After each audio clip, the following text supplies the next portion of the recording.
Hare Krishna. Welcome to the Q&A session of the Bhagavad Gita series 2021. And we will recite the Mangalacharan prayers and then get started with the Q&A session. Thank you so much. So I'll share my screen very quickly.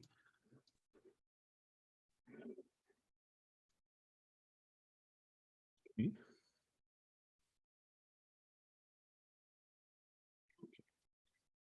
I hope you can see the screen. This is the introduction to the Bhagavad Gita, and the prayers are in the beginning.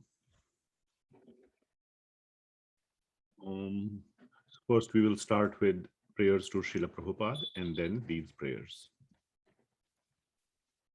Nama Om Vishnu Padaya Krishna Pristhaya Bhutale Srimati Bhakti Vedanta Swami Niti Namine Namaste Saraswati Devi Gauravani Pracharine Nirvishesha Shunyavadi Paschatya Deshatarine Om Jnanati Mirandhasya Jnananjana Shalakaya Chakshurun Militam Yena Tasmai Shri Guruve Namaha Shri Chaitanya Manobhishtam Sthapitam Yena Bhutale Swayam Rupa Kadamahyam Dadati Swapadantikam Vandeham Shri Guru Shri Yuta Padakamalam Shri Gurun Vaishnavamscha Shri Rupam Sagrajatam Sahagana Raghunathanvitam Tam Sajivam Sadvaitam Savadhutam Parijana Sahitam Krishna Chaitanya Devam Shri Radha Krishna Padan Sahagana Lalita Shri Vishakhanvitamscha He Krishna Karuna Sindho Deenbandho Jagatpate Gopesha Gopika Kanta Radha Kanta Namostute Saptakanchana Gaurangi Radhe Vrindavaneshwari Vrishabhanu Sute Devi Pranamami Haripriye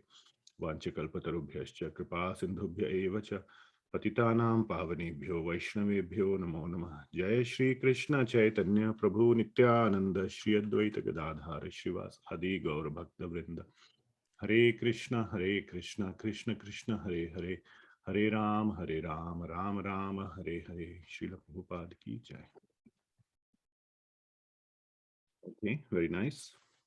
So yesterday in the main class, we covered a few verses, but we covered a very, very important topic through verse numbers 3.10 to 3.13, which is the topics of Devis and Devatas or demigods. So I'll give a quick summary of what we covered, and then we will have Q&A. So, and if you have questions, please raise your questions or put them in the chat or raise your hands. So we'll get to all the questions. There were a lot of questions also yesterday, which was very nice. So it might be helpful for those who are reviewing the session to look at the video yesterday as well, which has a lot of question answers. So we talked about the topic of demigods, and in that particular topic, so I hope you can see the screen. Probably not yet.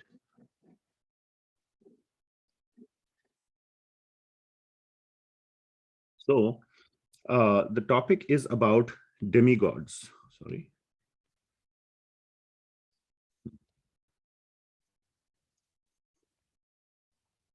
Demigods, which means Devis and Devatas. Devis and Devatas have a very, very important position in our Vedic system. So we will start with reading the verse number 10, which kind of gives understanding that Lord Krishna created the human beings, the Devis, the Devatas, and also the process by which they can interact with each other. So 3.10 verse, I will just read the English because this is a summary session. In the beginning of creation, so I'm reading Bhagavad Gita 3.10. In the beginning of creation, the Lord of all creatures sent forth generations of men and demigods. So men, that means men and women. So I would say men or humans and demigods. Okay, along with sacrifices for Vishnu. So along with the process by which they interact, which is equal to sacrifices, also known as yagnas. And blessed them by saying, be thou happy by this yagna sacrifice, because its performance will bestow upon you everything desirable for living happily and achieving liberation. So the result of the sacrifice is happiness of the human beings. Happiness of the human beings, all the desirable things, prosperity, happiness, get desirable things. Okay. Now, Srila Prabhupada is also writing and achieving liberation.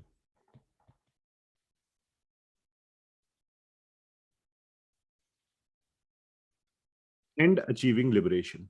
That and achieving liberation, this part is specifically not there in verse number 3.10. This is not there. If you look at the word by word translations of all the words, this liberation, mukti, moksha is technically not there. But I had explained yesterday in the class that why we worship demigods. Why worship demigods is to go up from animalistic life to worship of demigods, then via sacrifice, then go to the process of nishkama karma yoga, and then go to ultimately Krishna bhakti. How this process works is that we are living animalistic life, which means everything for me. There is a very strong conception of me and mine. Everything is for me. Everything is mine. Me and mine. Mam and aham. Through the process of worship of demigods, via some sacrifice, one begins to realize not everything is for me. Something is for somebody else from whom I have received these things that I want to enjoy. You can have as much money, as much wealth you want. You cannot grow food all on your own. Try to go to the moon and grow rice. You cannot grow rice on the moon. You need water, you need air, you need carbon dioxide, you need oxygen, you need all those things. Where you need soil, proper minerals, all those actions you need. You need sunshine. Sunshine may be there on the moon, maybe too much. It will all burn up, or it will be total darkness. So you can try growing food on the moon. It is not possible. All those facilities are given by the Lord. Once you realize that, yes, there is little bit that we do as well. We plow the land and we get rice or wheat or whatever else you want to eat. There is some effort from us. A large part of effort is from somewhere else. So once you realize that, you begin to offer back something to that superior entity, that you have given me so much, here is something back to you. So this is so that I can continue to get the benefits. So this is sakama karma yoga. You offer back something to the higher entity and you keep receiving the benefits. And in this way, mutual cooperation keeps going on. But at the highest level from sakama karma yoga, you go to nishkama karma yoga. And this, the core definition, is described in 3.19. And this has a possibility for going to the state of liberation.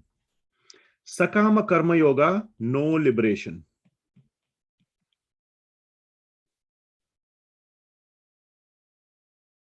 Sakama karma yoga, there is no liberation. In nishkama karma yoga, there is a possibility of liberation. Because in Sakama Karma Yoga, we are still focusing on our own sense enjoyment. Nishkama Karma Yoga means nothing for me, absolutely nothing for me. I'm just doing my duty for the sake of doing the duty. I have no interest in the results. So we will cover that in 3.19, and that Srila Prabhupada is adding in his translation, saying, and liberation, because the process of the worship of the demigods ultimately leads to Nishkama Karma Yoga.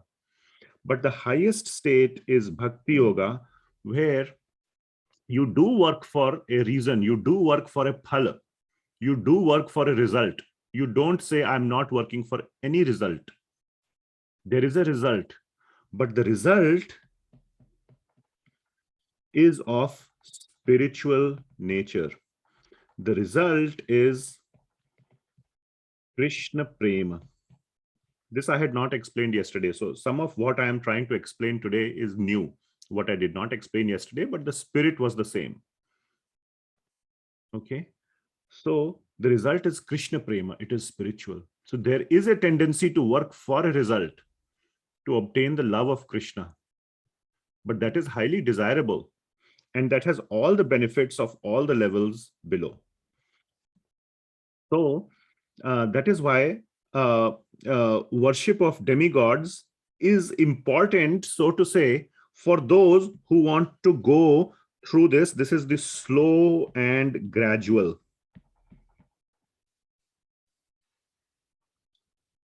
This is the slow and gradual process. The fast process could be directly to go from, I will change the color. The fast process could be to go directly from animal life to Krishna Bhakti. This could be the fast track. It is certainly possible. You can skip this level and you can skip this level. But in chapter 3, Lord Krishna is describing the slow and gradual process. Okay. So the idea of what is the slow and gradual process, I will summarize by saying the idea of worshipping demigods means that you do get, through the worship of demigods, you get material benefits. You do get material benefits. But the learning that you get,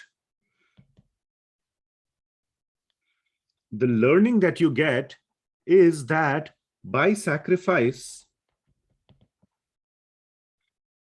I get benefits.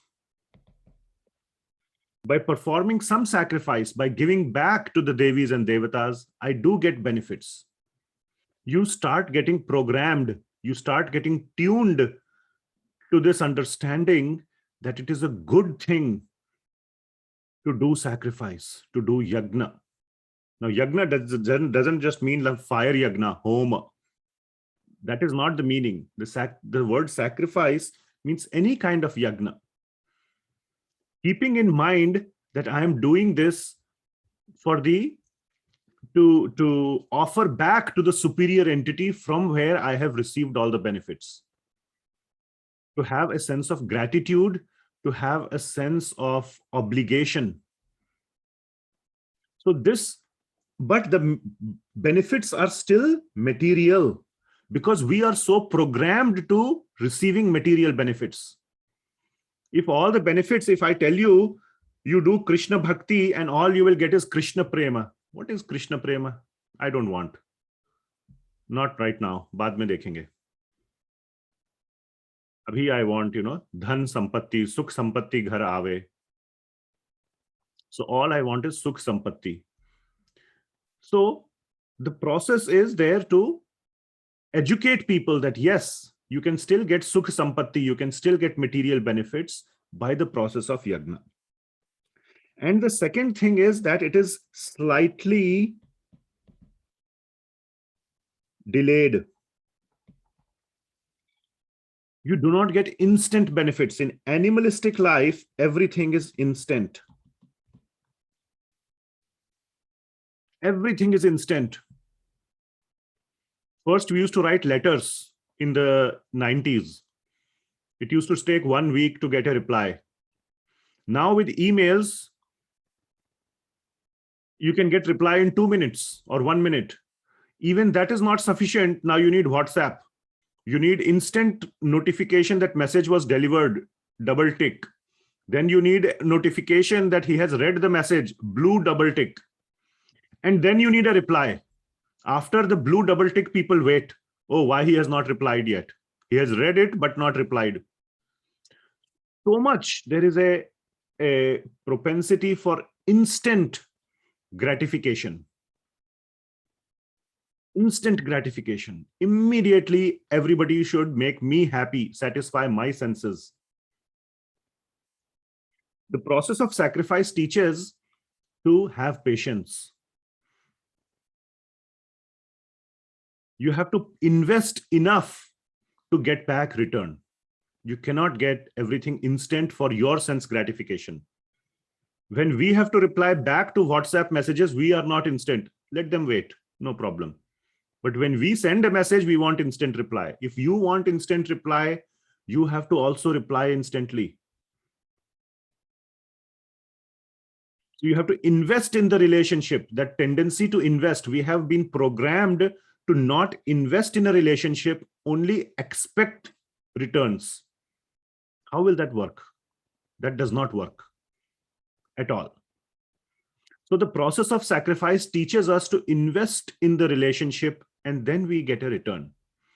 Because ultimately, when you go to the highest level, which is Krishna Bhakti, you have to invest in the relationship for millions and millions and millions and millions of lifetimes. There has been no investment in that relationship. And then we say, oh, just by taking one name of Krishna, Krishna should come running towards us. It does not work like that. But if that is the only level that is taught, then it will be very hard for very, very materialistic people to take to Krishna Bhakti. So this is a stepping ladder. First, you can do demigod worship, then you can go to higher and higher and higher levels. So it is the first step towards spiritual progress. Demigod worship itself is not spiritual in the true sense, because it is just a material mutual relationship. So that is the essence of what we discussed yesterday. I will kind of stop here.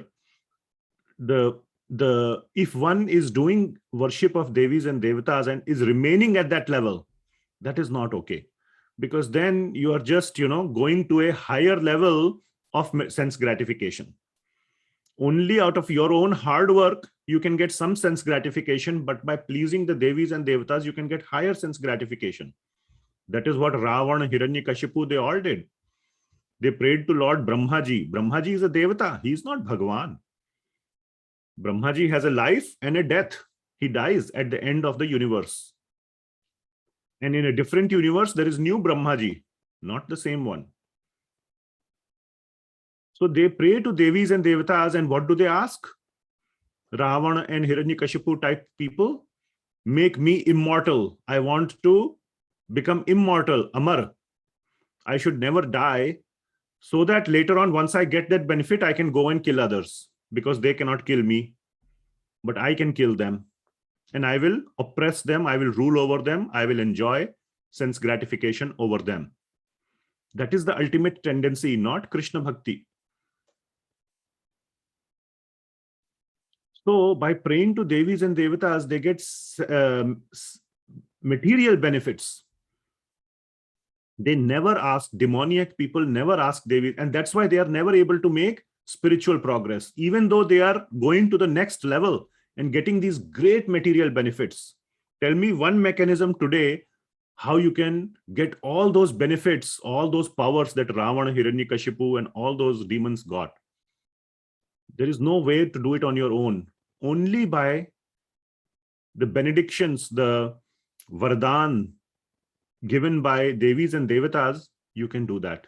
Lord Krishna, you will never see in any scripture, any Puran, any Vedas, anywhere, Lord Vishnu or Lord Krishna will never give a benediction that you go and kill other people.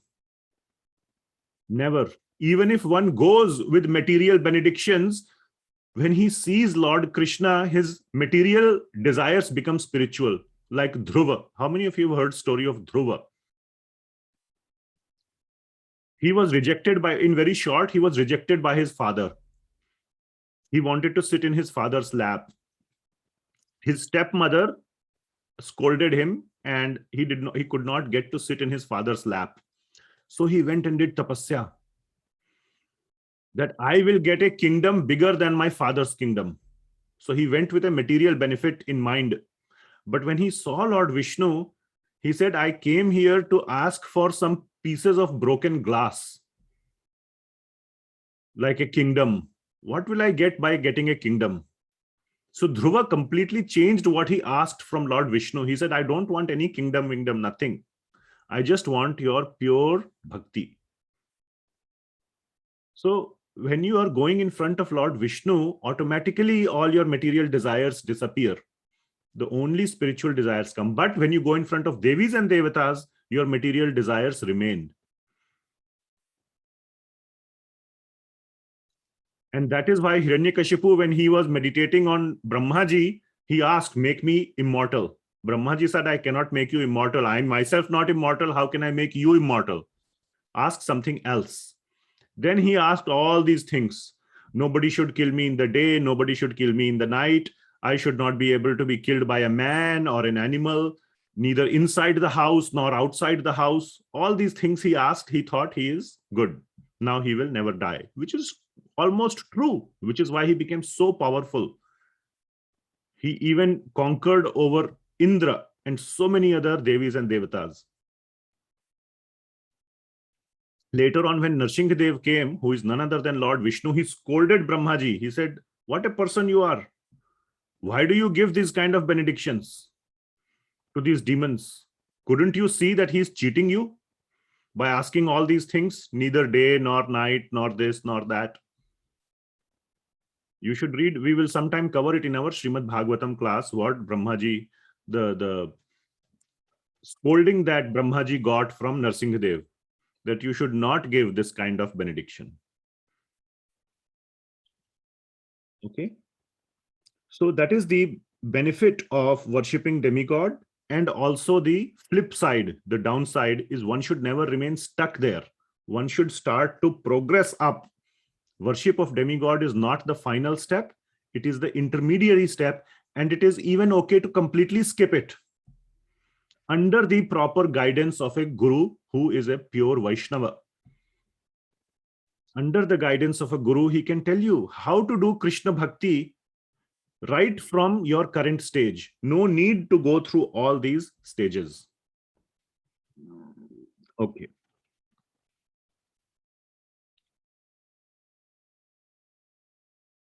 Yeah.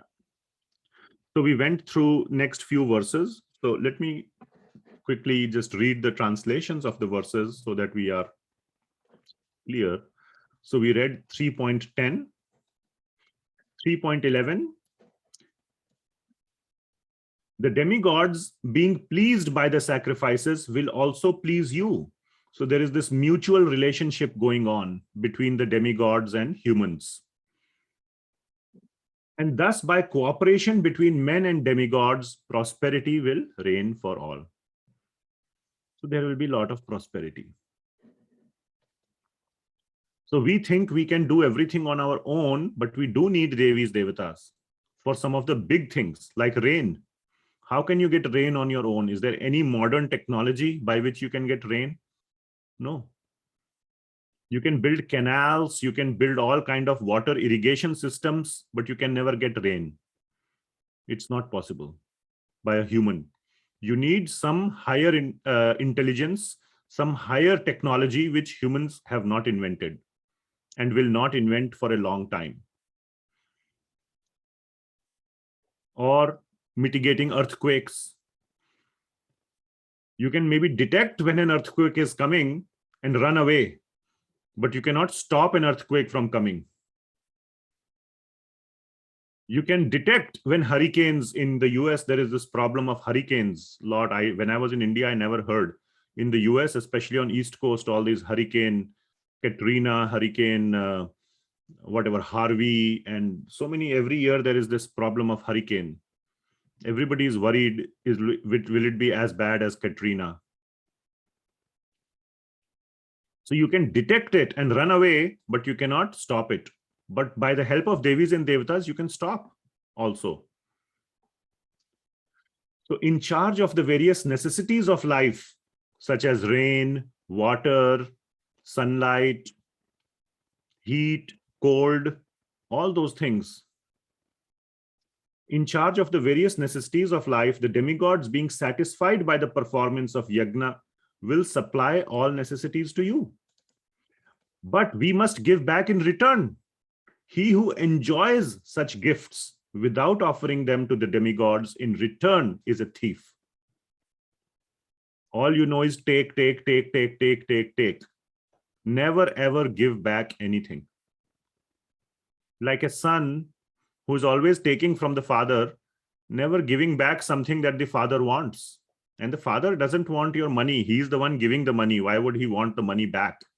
But what he wants in return is some love. So the devotees of the Lord, the word especially that is used is Santa, are released from all kind of sins because they eat food which is offered first for sacrifice, for yajna. So sacrifice does not mean fire sacrifice, home, or you havan, you put a fire and all. No, just simply in your mind you can do sacrifice by whatever you prepare, food, you go and offer it to, first in this, precisely as far as this verse is concerned, offer it to Devi Devatas.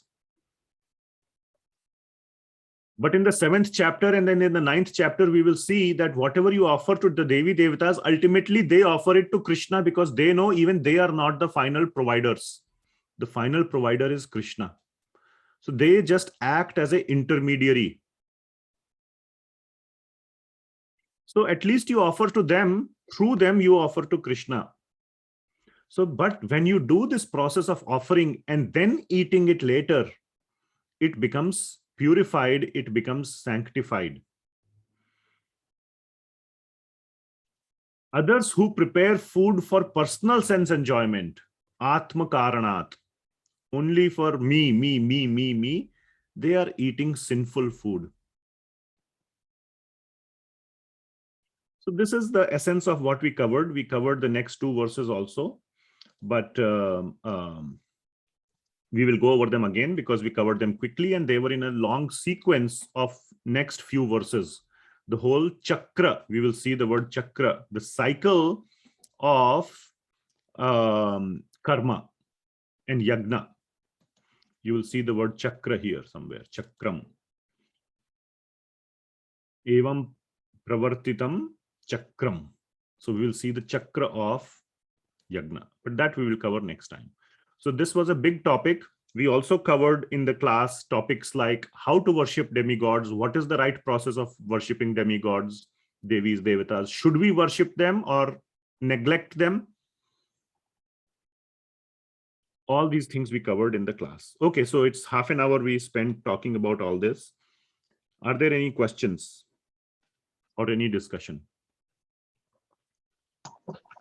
Hi, Prabhuji. Yes.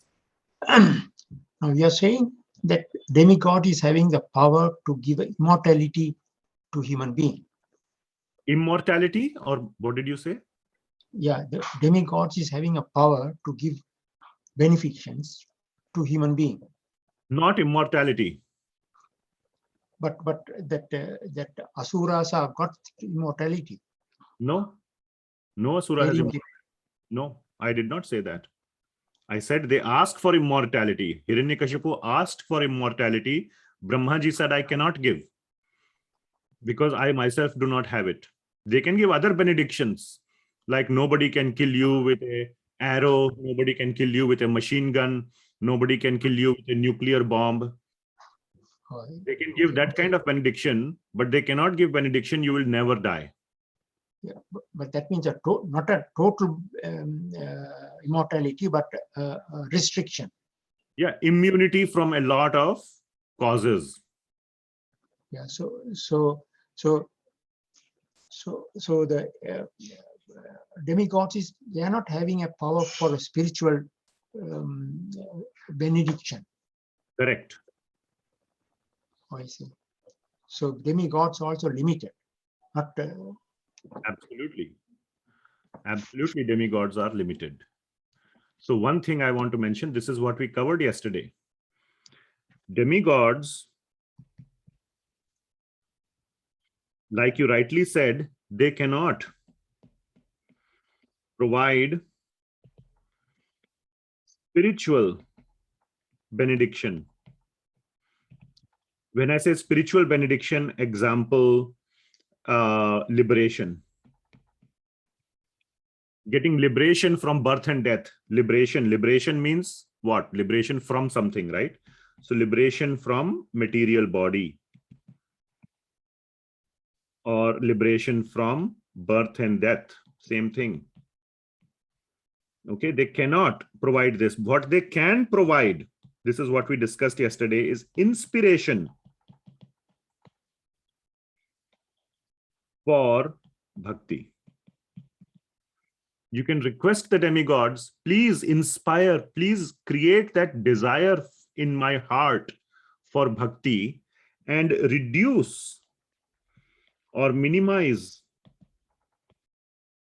or remove my desire for sense gratification. This propensity of mam and aham, can you please reduce it? And demigods can do that. So, and this leads to this. So they cannot directly give you that, but they can give you the ingredients for that. Okay. So this is something we should ask. This is what we should ask. And I gave an example yesterday in the class of the gopis. Gopis are the greatest devotees. They also went to Mother Durga, who is a greatest Devi. She is not considered Bhagwan. She is not at a spiritual level, not equal to Vishnu. She is the highest mother of the whole material world. And the gopis went to her to ask for Krishna, that please bring us closer to Krishna. That is the right thing to ask. So Devis and Devatas are not to be abandoned or rejected, but what we ask from them should be changed from objects of sense gratification to inspiration for Krishna Bhakti. Does that help? Yeah, yes, that's it. Yeah, thank you.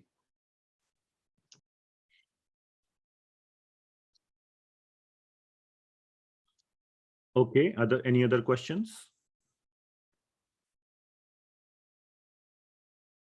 Gopi, you have a little icon on your name. Is that by mistake? It's like a double angle or something. Did you have a question or was it by mistake?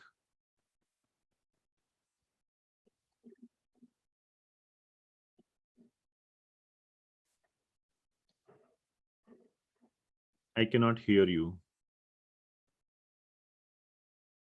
Okay, no problem. Then I see Sushilpa Mataji, you have a hand raised. Yeah, Hare Krishna Prabhuji. You know, the example that you mentioned just now, that gopis went to Durga Devi to ask for Krishna. So Durga Devi is basically Maya as well, right? So instead of, you know, getting scared and running away from Maya, you know, like getting under the influence of Maya, is it okay to ask, you know, Maya Devi or Durga Devi to, you know, for Krishna Prema as well? I was just curious to, you know, in that relation. So There's a fundamental sort of a premise in your question, so to say, a axiom in your question, that Durga Devi is equal to Maya. Mm-hmm. In Dur- computer science, we use double equal to emphasize the equality aspect. Okay, so I'm using double equal to Maya Devi, or Maya. We not add Devi here, but Maya. So that equation, that equality is not correct. Mm. Okay, so Durga Devi is definitely not Maya. She is like a strict teacher. But if the student is good, the teacher is very, very loving. But if the student is not good, then you see the fierce side of the teacher. Srila Prabhupada gives the example of a cat. A cat with the same teeth, she can catch her kitten when she wants to save them from danger. And the kitten is very happy to be saved from danger. But the same cat, with the same teeth, when it catches a mouse, then that mouse is gone. So the same cat is there, the same teeth are there. So Mother Durga, when she is giving the benediction, and this is all there in Srimad Bhagavatam, 10th canto, when she was, the gopis went to her, she gave that benediction. Okay, I will give you the inspiration. I will give you the, whatever are the ingredients. But when Kamsa was killing the babies of Devaki, and the 8th child was replaced, and Vasudevji went to Gokul and put Lord Krishna there and brought the replacement, which was a baby girl. That baby girl was none other than Durga, Mother Durga, and it slipped out from the hands of Kamsa and gave him a very strong rebuke. You think you are killing all these babies and doing, something good? The cause of your death has already taken birth. You are going to die very soon. Very strong words she told to Kamsa. Same Mother Durga. So Mother Durga is simply the in charge. She is the law enforcement officer, you can think of like that. She's not Maya. And Maya, in fact, doesn't even exist. Maya exists in our mind. What is Maya? Let's have 1 minute discussion. What is Maya? Is that delusion? Maya is delusion, but let's talk very, very practically. Very practically. A very, very common question is, why are we not all devotees of Krishna? The answer is Maya. We are all engaged in Maya. As if Maya is preventing us from going towards Krishna. As if Maya has held us. Maya has not held us. We are holding on to Maya. And Maya is offering us equal choices. Equal choices, not even more. Equal choices. We are the ones who have chosen to live in Las Vegas. If you live in Las Vegas, what will you see? Half-naked girls eating, drinking meat, all the, all kind of bad things you will see there. But if you live in Mathura or Vrindavan, will you see that? No. Maya has given us both. The question is, where do you choose to live? You are living in Las Vegas and you are wondering, who has kept me here? Why do I always get sense gratification thoughts in my mind? Always. Must be somebody else's fault. It is our programming over millions of years that causes us to think that it is someone else's. Whatever bad is happening to me is someone else's fault. And we call that Maya. So yes, true, Maya has given us both choices. If your question is why has Maya given us the bad choices, not just good choices, we have a different session on that. But I hope that's not your question as to why only good choices don't exist. That is because Lord Krishna wants to have equal free choice, good and bad. Otherwise, we will become robots. Like Henry Ford said, you can have any car color you want as long as it is black. That is not choice. So Lord Krishna wants to give us choice. He wants to give also equal choice. For those who will look around, they will see there is equal choice. Now you live in America and you wonder there is no vegetarian restaurant. Oh, Maya. Maya is there. There is not a single vegetarian restaurant. What Maya is there? Where, what, now I have to eat non-vegetarian. Who asked you to live here? Or if you live here, make your own food or find those 1 or 2 places where you can eat vegetarian. Do the extra work. If you have chosen to get something, you may have some extra barriers. It's like in an exam, you have question, multiple 2-choice question, not even multiple choice, 2-choice question, A or B. You have not studied your homework, and now you're wondering why the teacher has given 2 choices. Why couldn't he just give 1 choice and then I can take it? And I will get 100%. Why is he giving 2 choices? But if you have studied the homework or your book, then there are no 2 choices. The choice is only 1, but you have to do your work.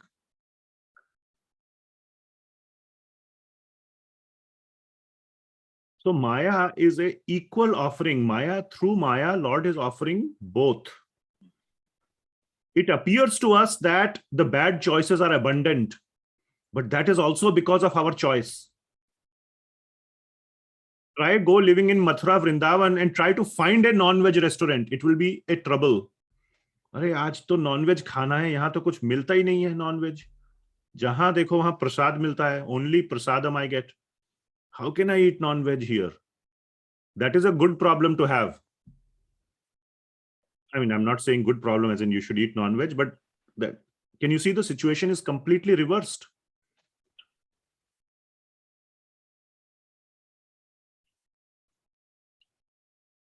One time, the same question was, I have given this example earlier. Bhakti Siddhanta Maharaj was asked the same question, exactly the same question. Why is Maya holding us so much? If there was no Maya, I could go to Lord Krishna very easily. So Bhakti Siddhanta Maharaj had given these teachings many times to his disciples. They were not understanding. So one time they had to go for Sankirtan and they were getting late. Bhakti Siddhanta Maharaj is very punctual. He is never late. One day he was not to be seen. And they are getting late. Then one of them they go inside the ashram to try to find him. Where is Bhakti Siddhanta Maharaj? And they saw him holding a tree. So there is a tree and he was holding it. He was holding the tree like this. And they went and closer to him and he was shouting, "Tree, leave me, leave me." Like that, he was shouting, "Leave me." They were thinking, "Aaj to Maharaj pagal ho gaye. He has gone crazy." He is holding the tree and he is asking the tree to leave him. "Leave me, leave me." Then they held Maharaj, they shook him. "Maharaj, what happened? Are you like having some seizures or some, are you okay? Should we take you to the hospital?" He said, "The tree is not leaving me. How can I come?" He says, "No, Maharaj, the tree, you are holding the tree. The tree is not holding you." He said, "Aha, in the same way, you are holding Maya. Maya is not holding you." So like this, he was trying to educate his disciples. So Durga Devi is offering both choices.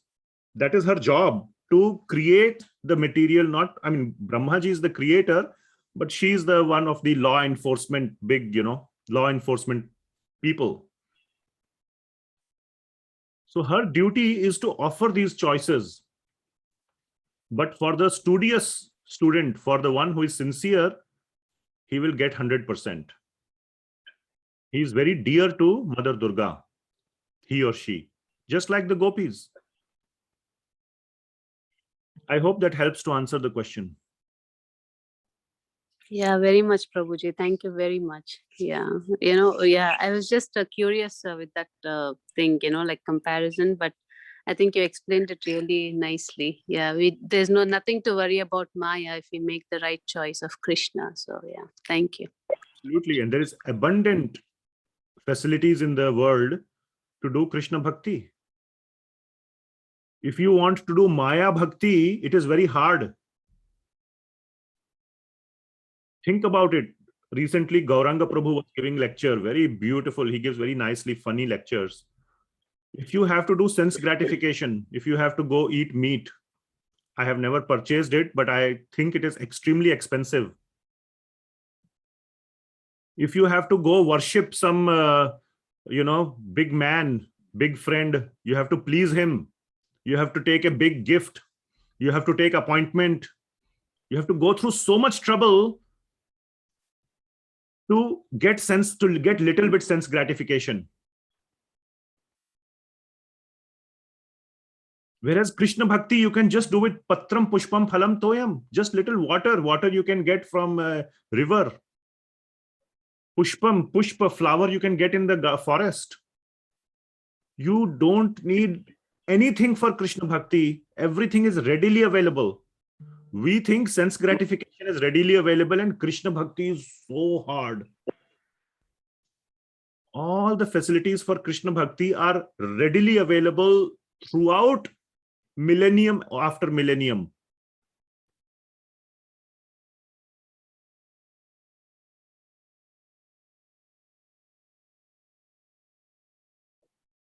Whereas to do sense gratification, you have to go find the places. Now they have been made more easy and easy because everybody wants sense gratification. So there is a big conglomeration of everybody. Let us all create facilities for each other to do sense gratification.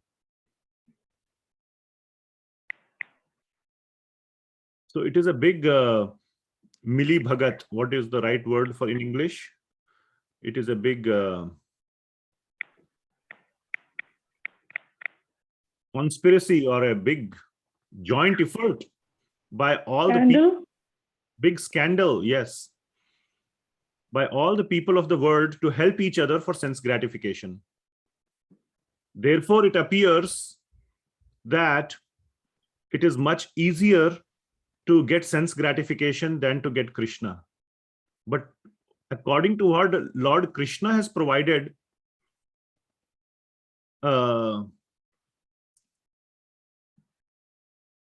objects of Krishna Bhakti are far more easier. All you need is patram pushpam phalam toyam. You can directly go to the farm and you can, or a forest or jungle, you can get fruits, you can get phalam, fruits, water, nothing. Try to do sense gratification. Now, anything that is man-made is all sense gratification. Internet, websites, to do online dating, pornography, you'll find thousands of websites. That's because it is man-made. Krishna Bhakti websites are very few. Then you will say, oh, Maya, what can I do? I go on internet, all I can do is adultery and pornography. I cannot do Krishna Bhakti. That is a scandal.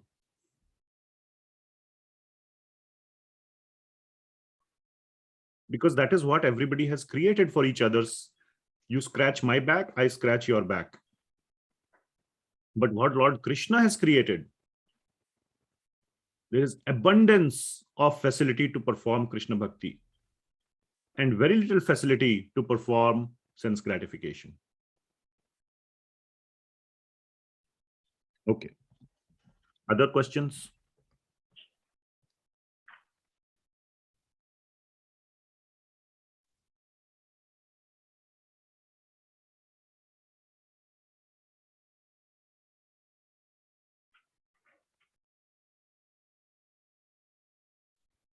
Anything else?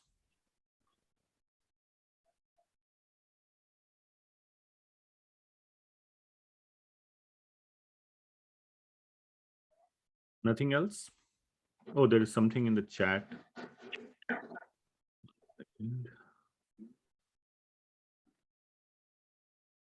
Okay, it's just saying thank you. Nothing more. Okay, we can end. Yes. Arvind Prabhu, you have a question? Okay, doesn't look like. Okay, then we can end here. No problem.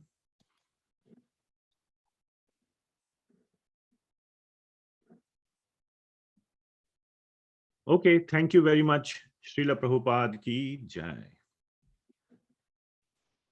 Hare Krishna. Hare Krishna. Thank you very much, Prabhu.